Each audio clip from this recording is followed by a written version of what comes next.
میفهمد عقربه هایی هست وقتی انسان رو میزنن انسان به قدری بهش حرارت دست میده که برای خنک کردن خودش رو تو مثل مذاب میاندازه.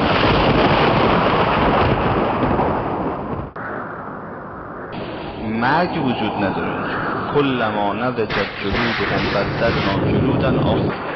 انسان آرزو میکنه که ای کاش متولد نشده یا آرزو میکنه خاک باشه و یقول الکافر یا لیتنی کنت ترابا. ای کاش من یه موجود بی‌حس بدون فهم بودم. تنهایی ها، قصه ها، بدهکاری ها، خجالت کشیدن ها، سوختن ها، تحقیر ها، همون که دنیا مسخره میشدن خودشون به اینا میگفتن شماها مولید، نمیفهمید، عقب مونده هستید. مومنون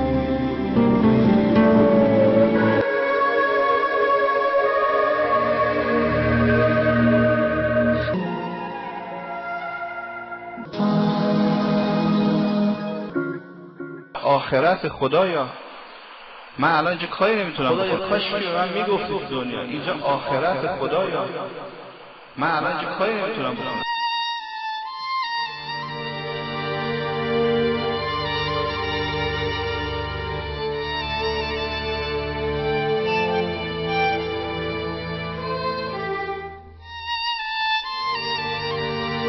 کاش که تو دنیا به من میفهموندی که من ایراده کارم کجاست. ای کاش هر جوری شده بود با هر بلایی که سرم میآوردی منو به خودم میشوندی.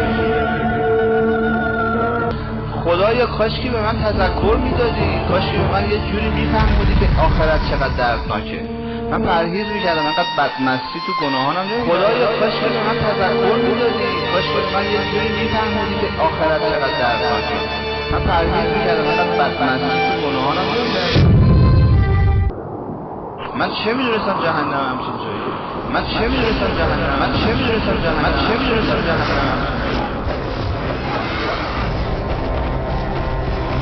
همچین عقرب‌ها و مارها و اژدهاها و حیوان‌هایشون نمونه‌اش ندیدیم توی دنیا. حیوان‌های وحشتناکی که از خلق انسان ساخته میشن. کاش که من میگفتیم خدایا یه جوری به من تذکر میدید.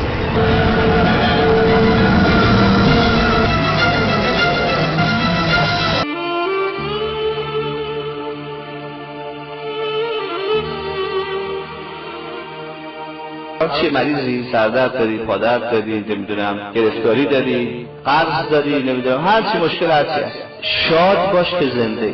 اگه بمیری تمام آرزوت این است که 5 دقیقه وقت دنیا رو بهت بدن. یقول رب ارجعون لعلی اعمل صالحا فیما ترک. کلا یعنی هرگز. یقول رب ارجعون لعلی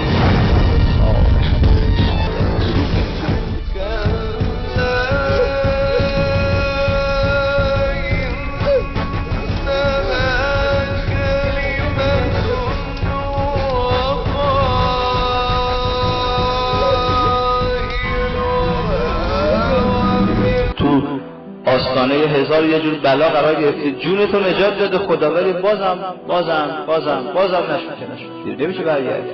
واقعا هیچ شادی و هیچ لذتی بالاتر از که من الان تو دنیا هستم، هنوز تو قبر نرفتم نیست. من الان زنده هم واقعا انسان میتونه جبران بکنه، ولی دوچون ای به در روی کره زمین پدر دادی، مادر دادی، به ما غذا دادی، نون و آب دادی، آسمان و زمین دادی، یه وقت و یه مقطع زمانی عمرم دادی، فرمودی آقا دیگه عجله کن، زود وقت تو نگیر برای این عمر، خودتو درست بساز که از این عالم سفر فرمودی به عوالم دیگر. تو هستی و انسانیت تو. مگه چقدر آدم وقت داره بخواد بشینه ای بگو نگو کنه؟ تا کی یقین حرفا و نمیبینی همه قبور رو، این همه رو هر کجا الان روی زمین شما قدم بگذارید قبره، چقدر بودن و رفتن، استخون شدن، پودر شدن، از اونا خبری دیگه نیست. حالا ببینیم تا خودشون چجوری ساختن.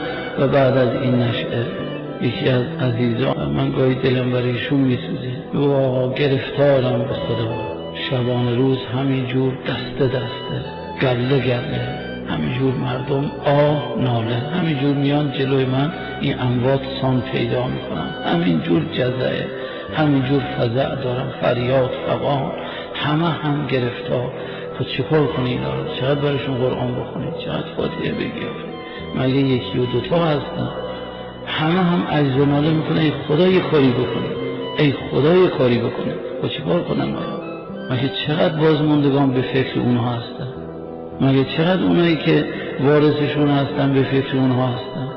تا در حالا که وارث که چشم بردقی ندارن ببینن اونا در چالی هم بیچاران که همه در آه فریاد فغان ناله عجز لابه ای خدا یه کاری بکنه.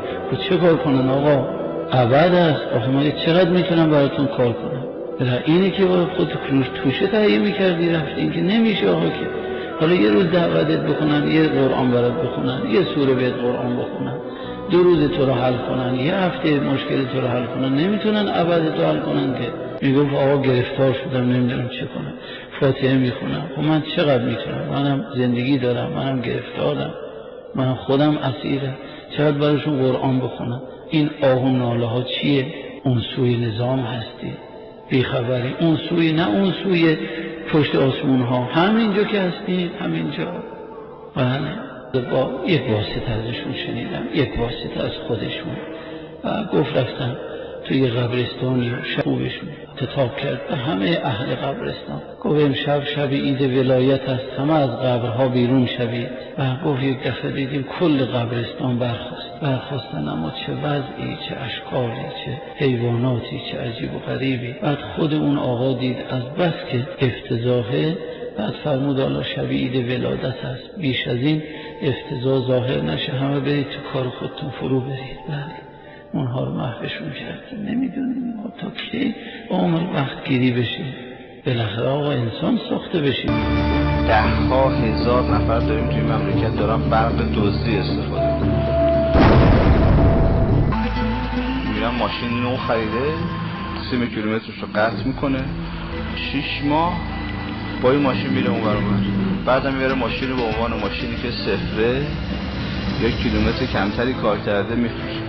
آبلیموهای قلابی، سسهای قلابی، روبه‌های قلابی، داروهای قلابی، الا ماشاءالله مردم دارن از این حروما میخورن.